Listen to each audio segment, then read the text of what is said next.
당뇨병 인구가 무려 500만 명에 육박할 정도로 많은 분들이 당뇨병을 앓고 계신데요. 네. 당뇨병 하나만 있어도 관리가 힘든데 또 이런 분들이 췌장암, 간암 위험이 높아진다고 하니까 걱정입니다. 네, 일단 그 이유가 더 궁금한데 당뇨병 환자들이 이 두 장기에 주목해야 되는 이유를 한번 짚어보도록 할게요. 먼저 간인데요.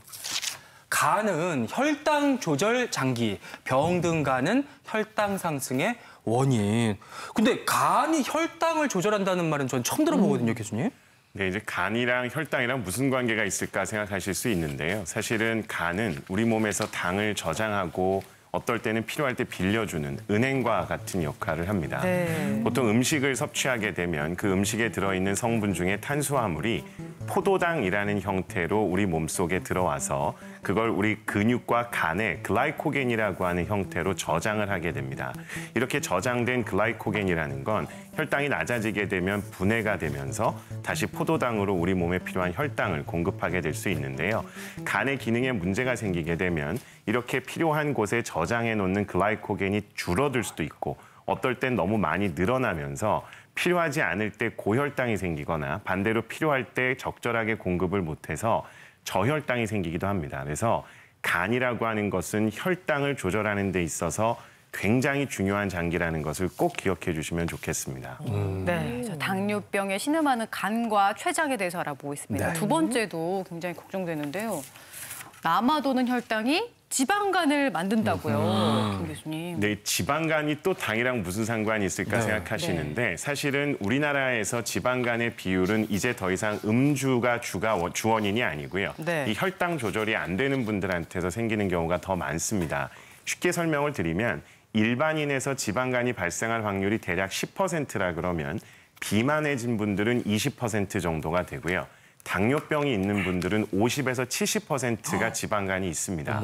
그만큼 지방간이 당뇨병과 같은 대사질환과 연관이 있다는 걸 보여주는데 원인이 뭐냐면 결국에 우리 몸속에 들어온 에너지가 쓰이지 않고 남게 되면 그 남아있는 에너지를 저희가 잉여 에너지라고 하는데요. 그러한 잉여 에너지가 간이라는 곳에 가서 저장이 되게 됩니다. 근데 그 저장된 에너지가 내 몸에서 감당할 수 있는 수준을 넘어서게 되면 계속적으로 간에 지방이 쌓이면서 결국은 지방간이 생기고 그 지방간이 악화되면서 또 다른 심지어는 간암까지도 유발할 수 있다는 게 중요한 사실입니다. 근데 지방간은 굉장히 흔한 거 아닌가요? 그렇지. 이 뱃살이 흔히 인격이라고 하듯이. 뭔가 좀 부유해 보이고. 이게 지방간 정도는 있어줘야 약간 인간적이지 않겠습니까, 교수님? 그러니까요. 네. 이게 예전만 해도 사실은 지방간을 저렇게 생각을 하셨고 네. 그랬지만 지금은 정말 위험하다고 저희가 보는 게 그래요? 점점 환자분들이 많아지면서 지방간이 어떤 영향을 건강에 미치는지에 대한 조사도 많이 됩니다. 간에 그냥 기름이 껴있을 때를 저희가 단순하게 지방간이라고 이야기를 한다 그러면 사실 저 상태부터 이미 우리 몸속에 혈당 조절에도 문제가 생기고 중성지방이라든지 혈관에 문제가 생기기 시작하는데 그것 이외에도 간에 기름이 낀 상태가 오래되면 물이 고이면 썩듯이 네. 간에 기름이 고여있는 상태가 오래되면 염증이 생겨서 지방간염이 생기고요. 염증이 생기면 상처가 난 거기 때문에 상처가 지속이 되면 흉터가 생기고 흉터가 생기면 딱딱해지는 섬유화가 생깁니다. 이걸 저희가 이야기하는 간경화라고 하고 간경화가 생기게 되면 간암으로 갈 확률도 높아지게 되기 때문에 결국은 지방간이 간암까지 유발할 수 있다는 사실을 인지하신다면 초기 단계부터 관리를 왜 해야 되는지를 아실 수 있을 겁니다. 네, 너무 무서운데요. 그러면 당뇨병 환자들이 지방간이나 심각한 간 질환이 있을 경우에 어떤 증상을 느끼게 돼요, 교수님? 네, 단순 지방간의 경우에는 아무런 증상이 없습니다. 그래서 오히려 또 너무 신경을 안 쓰시는 그런 면도 네. 있어요. 근데 이게 지방간염이 되면서 간 수치가 올라가기 시작하면요.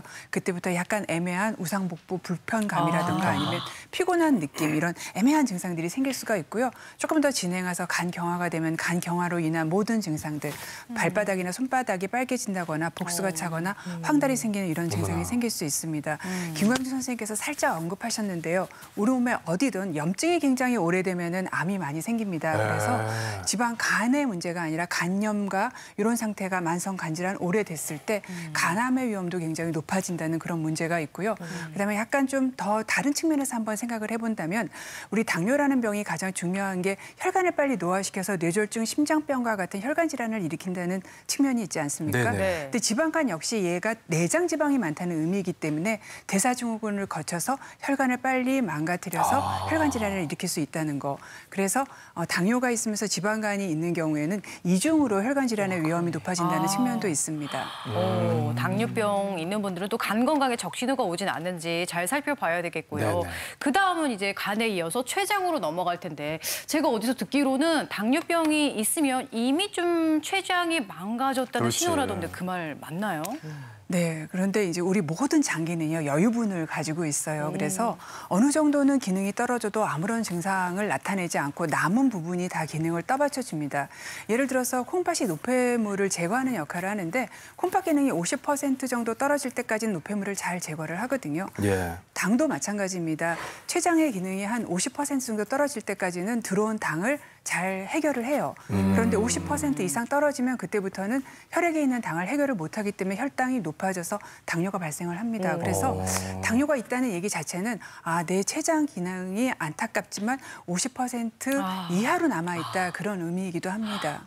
그리고 이뿐 아니라 전에 없던 당뇨병이 심해진다면 암까지도 의심해 볼 필요가 있다고 하는데 췌장암 무섭잖아요.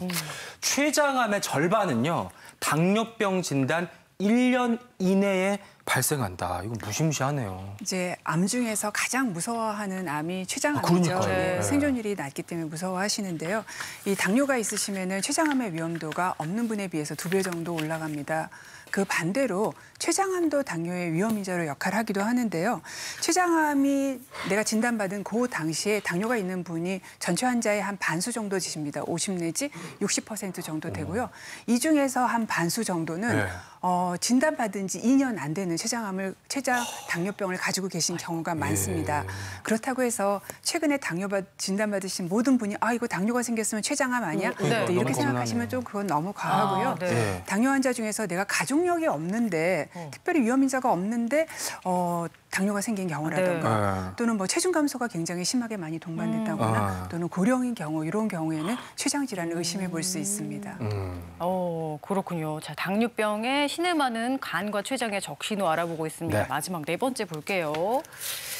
혈당 스파이크가 심하면 췌장암 위험이 10배나 쑥 올라간대요.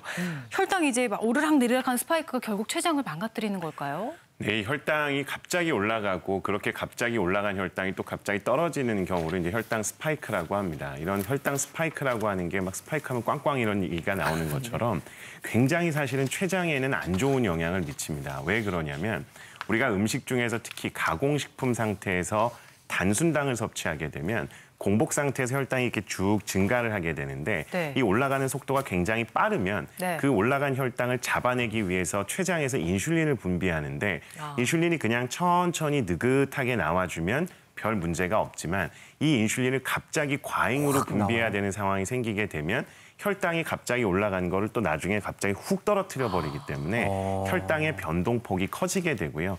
갑자기 인슐린이 나와야 되니까 췌장 입장에서도 괴롭습니다. 근데 이걸 한두 번은 참아주는데 그치. 이런 습관이 계속 반복이 되면서 지치시죠. 때린 애를 또 때리고 하다 보면 췌장이 나중에는 나 이제 더 이상 못하겠다. 날 내버려둬라 하면서 결국은 큰 문제로 이제 발전이 되는데요.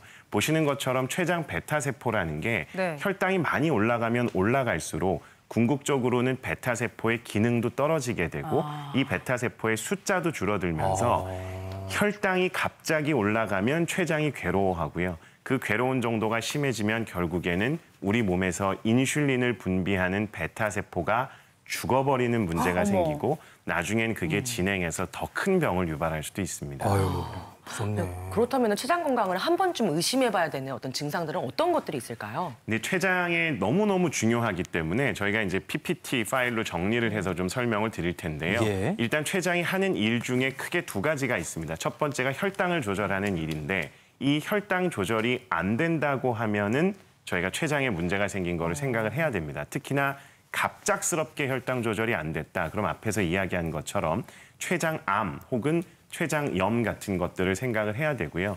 두 번째는 우리가 음식을 먹었을 때 소화를 하는데 필요한 소화효소라고 하는 거를 췌장이 분비를 해야 되는데 이 소화효소가 분비가 안 되니까 소화가 음식을 안 돼. 먹어도 소화가 잘 안 됩니다. 그래서 나는 소화가 안 되니까 위나 이런 데 문제가 있을까 해서 내시경을 내시경 했는데 받아보죠. 내시경에서 이상이 없다. 그러면 그 다음 단계로는 췌장, 그리고 그 다음 단계로는 쓸개를 좀 보셔야 되고요. 세 번째는 췌장에서 하는 일 중에 굉장히 중요한 소화 기능이 단백질과 탄수화물에 있어서 소화를 시키는데 영향을 미칩니다. 그런데 단백질 분해가 안 되거나 하면 변 색깔이라든지 변의 성상이 바뀌게 됩니다. 그래서 기름이 뜨거나 하는 대변이 둥둥둥둥 뜨거나 그러면 네. 그럴 때는 췌장 기능에 이상이 있는지를 보셔야 되고요. 이게 더 심해지게 되면 췌장에 문제가 생기면서 황달이라는 게 생기기도 합니다. 황달은 얼굴이 노래지거나 피부 색깔 같은 게 노래지고 소변 색깔이 짙은 주황색 혹은 벌겋게 나오기도 하는데요. 저런 황달이나 콜라색 소변이 있을 때도 췌장에 문제가 있는지를 보셔야 되고 마지막으로는 내가 도저히 통제할 수 없을 정도로 복부 뒤쪽으로 해서 상복부라고 하는 곳에 등 쪽으로 찌르는 듯한 통증이 계속적으로 발생을 한다 그러면 췌장에 질환이 생겼을 가능성이 있으므로 진료를 받아보셔야 됩니다.